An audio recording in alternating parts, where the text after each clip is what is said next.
Okay, ಈ ಹಿಂದೆ ಕೂಡ ನಮ್ಮ ಒಂದು KCT ಸ್ಟೂಡೆಂಟ್ಗೆ ಒಂದು ಬಿಟ್ಟಿದ್ದರು ಅಂತಂದರೆ UGCET 2025 ಪ್ರಿಂಟ್ ಅಪ್ಲಿಕೇಶನ್ ಲಿಂಕ್ ಅಂತ ಬಿಟ್ಟಿದ್ದರು. ಸೊ ಅದೇ ರೀತಿಯಾಗಿ ಈಗ ನೀಟ್ ಸ್ಟೂಡೆಂಟ್ಗೆ, ಓಕೆ, ನೀಟ್ ಸ್ಟೂಡೆಂಟ್ ಕೂಡ ಒಂದು ಈಗ ಇತ್ತೀಚಿನ ಪ್ರಕಟಣೆ ಅಂತ Kದಲ್ಲಿ ಬಂದು ನೋಡಿದರೆ ಒಂದು ಸಿಗ್ತಾ ಇದೆ. ಅಂದರೆ 19/7/2000 ಅಂದರೆ UGNET 2025 ಪ್ರಿಂಟ್ ಅಪ್ಲಿಕೇಶನ್ ಲಿಂಕ್ ಅಂತ ಬಂದೈತೆ. ಸೊ ಕೆಳಗಡೆ ಅಂತೂ ಡೇಟ್ ಎಕ್ಸ್ಟೆಂಡ್ ಇಡೋದು, ಅದು ಸದ್ಯಕ್ಕೆ ಬಿಟ್ಟಾಕೋಣ, ನಿನ್ನೆ ಹೇಳಿದ್ದೀನಿ ಅದ್ರ ಬಗ್ಗೆ. ಇವಾಗಿದು ಓಕೆ, ಅಂದರೆ ಇದು ಯಾಕೆ ಏನು ಅಂತ ಹೇಳ್ಬಿಡ್ತೀನಿ ನೋಡಿ ಸಿಂಪಲ್ಲಾಗಿ. ಈಗ ಯಾರೆಲ್ಲ ಇದುವರೆಗೂ ಕೂಡ ಅಂದರೆ ಅಪ್ಲಿಕೇಶನ್ ಹಾಕಿದ್ರೆ ನಿಮಗೆ ಗೊತ್ತಿದೆ, ನೀವು ಕೂಡ ನೀಟ್ ಅಪ್ಲಿಕೇಶನ್ ಹಾಕಿದ್ರಾ, KCT ಅಪ್ಲಿಕೇಶನ್ ಹಾಕ್ಕೊಂಡಿದ್ದೀರಾ, ಅಂದರೆ ಯಾರೆಲ್ಲ KCT ಅಪ್ಲಿಕೇಶನ್ ಹಾಕಿದ್ದಿಲ್ಲ ಹೊಸದಾಗಿ ಅವರು ಕೂಡ ಕೊಟ್ಟಿದ್ದರು. ಆದರೂ ಸಹಿತ ಅಪ್ಲಿಕೇಶನ್ ಹಾಕಿರ್ತಾರೆ, ಬಟ್ ಫೈನಲ್ ಪ್ರಿಂಟೌಟು ತಗೊಂಡಿರಲ್ಲ.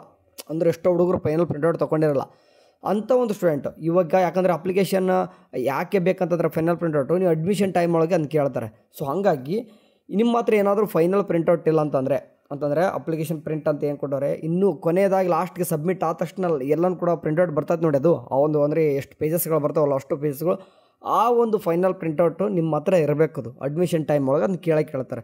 ಸೊ ಹಂಗಾಗಿ ನಿಮ್ಮ ಹತ್ರ ಏನಾದರೂ ಇಲ್ಲಪ್ಪ ಅಂದರೆ ಕಳೆದೋಗಿರ್ಬೇಕು, ಅಥವಾ ನೀವೇನೋ ಜಸ್ಟ್ ಸಬ್ಮಿಟ್ ಕೊಟ್ಟಿದ್ರೆ PDF ಅಂದರೆ ಎಲ್ಲೂ ಕೂಡ ಪ್ರಿಂಟೌಟ್ ತೊಗೊಂಡು ಡ್ರಾ ಮಾಡಿ, ಅಥವಾ ಎಲ್ಲೂ ಕೂಡ PDF ಎಲ್ಲೂ ಕೂಡ ಪ್ರಿಂಟ್ ತೊಗೊಂಡಿಲ್ಲ ಅಂತಂದರೆ, ಎಲ್ಲೂ ಕೂಡ ನೀವು ಹೊರಗಡೆ ಹೋಗಿಬಿಟ್ಟು ಅದನ್ನ ತೊಗೊಂಡಿರಿ ಜೆರಾಕ್ಸ್ ಮಾಡ್ಕೊಂಡಿಲ್ಲ ಅಂತಂದರೆ, ಇವಾಗ ಇನ್ನೊಂದು ಟೈಮ್ ಏನಂತಂದರೆ ನೀಟ್ ಸ್ಟೂಡೆಂಟಿಗೆ ಕೊಟ್ಟಿದ್ದಾರೆ. ಈಗ KCT ಸ್ಟೂಡೆಂಟ್ಗೆ ಕೊಟ್ಟಿದ್ರು, ಓಕೆ, ಅವ್ರದ್ದಿಲ್ಲ. ಈಗ ನೀಟ್ ಸ್ಟೂಡೆಂಟ್ಗೆ ಅಂತಂದು ಮಾತ್ರ Kದಲ್ಲಿ ಅಪ್ಲಿಕೇಶನ್ ಹಾಕಿಬಿಟ್ಟು ಇನ್ನೂ ಕೂಡ ಪ್ರಿಂಟೌಟ್ ಯಾರೆಲ್ಲ ತೊಗೊಂಡಿಲ್ಲ ಅವ್ರಿಗೆ ಮಾತ್ರ ಗಾಬರಿ ಆಗ್ಬಿಟ್ರು. ಓಕೆ, ಈ ಥರ ಚಿಕ್ಕ ಚಿಕ್ಕ ಅಪ್ಡೇಟ್ಗಳು ಬಂದಾಗ ಹುಡುಗರು ಏನಂತ ಇದೇನು ಇದೆ ಅನ್ನೋದ್ರೆ ಟೆನ್ಷನ್ ಆಗ್ತಾರೆ. ಸೊ ಹಂಗಾಗಿ ಹೇಳ್ಬೇಕಿತ್ತು.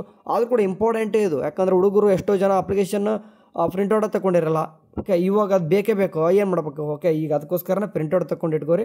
ಹೋಗ್ಬಿಟ್ಟು ಜಸ್ಟ್ ಸೇಮ್ ಅದೇ ರೀತಿಯಾಗಿ ನಿಮ್ಮ ಒಂದು ರಿಜಿಸ್ಟರ್ ನಂಬರ್ ಹಾಕೋದಾಯಿತು, ಪಾಸ್ವರ್ಡ್ ಹಾಕಿ ಕ್ಯಾಪ್ಚಾ ಹಾಕಿ. ಇನ್ ಕೇಸ್ ಪಾಸ್ವರ್ಡ್ ಕೂಡ ಮರ್ತೋಗ್ಬಿಟ್ಟಿರ್ತಾರೆ ಎಲ್ಲರೂ.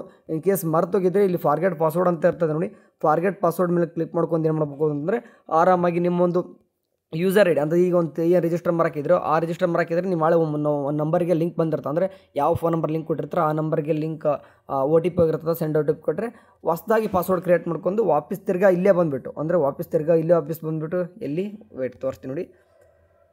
ಓಕೆ, ವಾಪಸ್ ತಿರ್ಗಾ ಇಲ್ಲೇ ಬರಬೇಕಾಗ್ತದೆ. ವಾಪಸ್ ತಿರ್ಗಾ ಇದೇ ಲಿಂಕಲ್ಲಿ ಬಂದುಬಿಟ್ಟು ನೀವು ಫೈನಲ್ ಪ್ರಿಂಟೌಟ್ ತೊಗೋಬೋದು. ಓಕೆ, ಇದೇ ಒಂದು ಲಿಂಕಲ್ಲಿ ಇರ್ತದೆ. ಸೊ ಹೋಗ್ಬಿಟ್ಟು ಬೇಗನೆ ಯಾರೆಲ್ಲ ಫೈನಲ್ ಪ್ರಿಂಟೌಟ್ ಎಲ್ಲ ತೊಗೋಬೋದು. ಓಕೆ, ಏನಾದರೂ ಅಪ್ಡೇಟ್ ಬಂದರೆ ತಿಳಿಸೋಣ. ಅಲ್ಲಿವರೆಗೆ ಚಾನಲ್ ನೋಡಿ. ಟೇಕ್ ಕೇರ್, ಬಾಯ್.